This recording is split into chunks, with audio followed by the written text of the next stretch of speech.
Welcome back. Panelists here. Anna Palmer, co-founder of Punchbowl News. NBC News correspondent Justin Letterman, who's just returned from coverage in Eastern Europe. Former Republican Congressman Carlos Curbelo. And Kimberly Atkins-Storr, senior opinion writer for the Boston Globe. I believe you have a law degree. Am I right? I do. I say that. I want to set up what this means, this moment for soon-to-be Justice Ketanji Brown Jackson. First, let's hear what she had to say about this moment.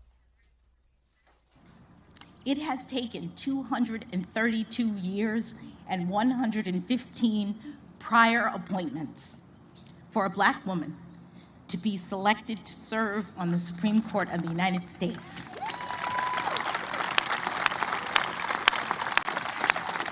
But we've made it.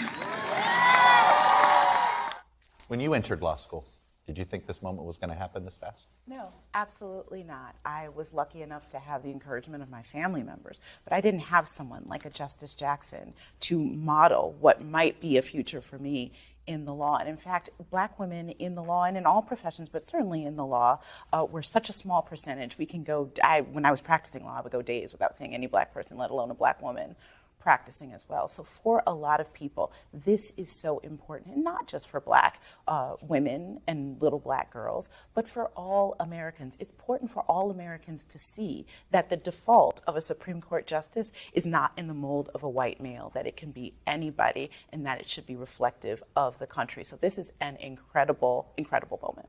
Carlos, on October 1, a majority of the court is going to not be white male. It's the first time that's ever happened. It's a big deal. Why did half of the United States Senate seem to go out of their way not to help celebrate this moment?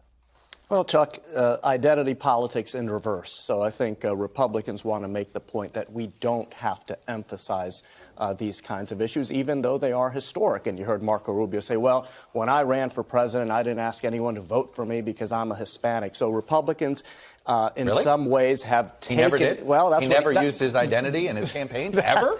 I mean, you and I both are in Miami. I don't think that's true. That is what he said. But I will say, Chuck, I think by today's standards, this was a smooth, positive confirmation process.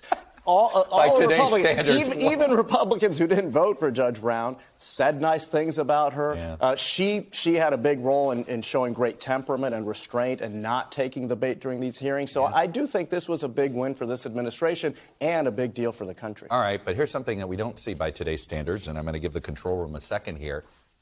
Anna Palmer, it was a post-confirmation attack ad sponsored by Lindsey Graham. Let me play a portion of it. He went out. We'll get that queued up in a little bit.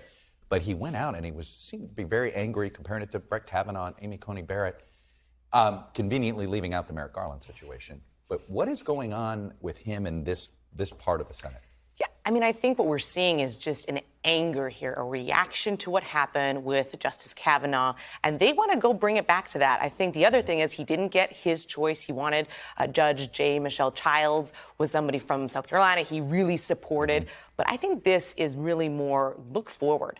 Republicans are not going to support another Biden nomination here if that comes to be. I mean, and his anger, I think, also foments what you see with Republicans using this as a campaign tactic. Well, we have the clip. Let me play it. The game has changed. Remember Amy Coney Barrett, how they came after her? Remember Kavanaugh? I do. To compare that hearing with what happened to Judge Jackson is ridiculous. She wasn't ambushed. I asked her hard questions, and she gave bad answers. There's a congresswoman in North Georgia that is comparing the three Republicans using the P word, calling them pedophiles for supporting her.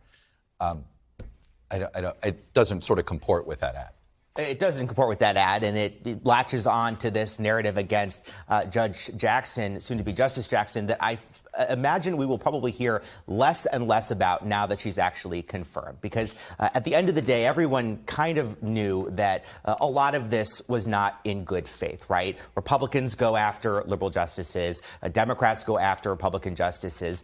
The evidence of that is the fact that you had senators like Tom Tillis who were effusively praising her, going up to her parents in breaks and saying, you did such an amazing job raising your daughter, and then turning around and voting against her. And that's why I think you have folks like Mitch McConnell who are making very clear that the door is open to just simply blocking any future nominees, regardless of a year, 2 years before the election. It's extraordinary that a Democratic Senate confirmed Clarence Thomas.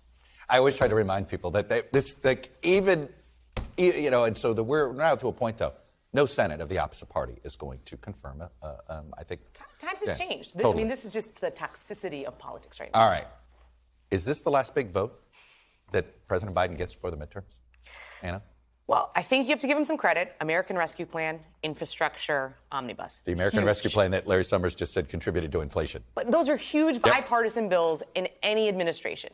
I do think you're going to see something on the semiconductors package. I do think you're going to have to fund the government. But a lot of these large ticket items, climate, child tax credit, I have a hard time seeing coming. Student loan debt, prescription drug, Josh. I mean, these are big ticket promises that the Democrats have made for a long time. Yeah, and you talk to White House officials, and they don't dispute the fact that this might be the last major achievement. They are excited about this Bipartisan Innovation Act. They think they can use that in the midterms to play up. That's been sitting there for how many months? Sure, but it's moving towards a conference. I know. They want to be anti-China and look what we're doing for American manufacturing and whatnot. But nobody in the White House is claiming that they are definitely going to get any of those individual pieces, climate or the prescription drug stuff. They'd like to, but that's not the reality between now and November. I think there is a window for climate, which would be a big deal for Democrats and their base. And there's actually a growing bipartisan consensus on climate. It's much better than it was just a few years ago. So I do think there's a chance there. I hope you're right. I haven't seen it. I haven't seen the evidence there. I mean, Democrats have shown time and time again. They talk about the problems that need some sort of policy or legislative solutions.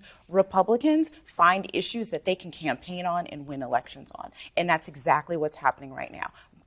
That Democrats haven't acted, for example, to get out ahead of Title 42 and pass something in order to deal with this exigent issue, knowing that you had this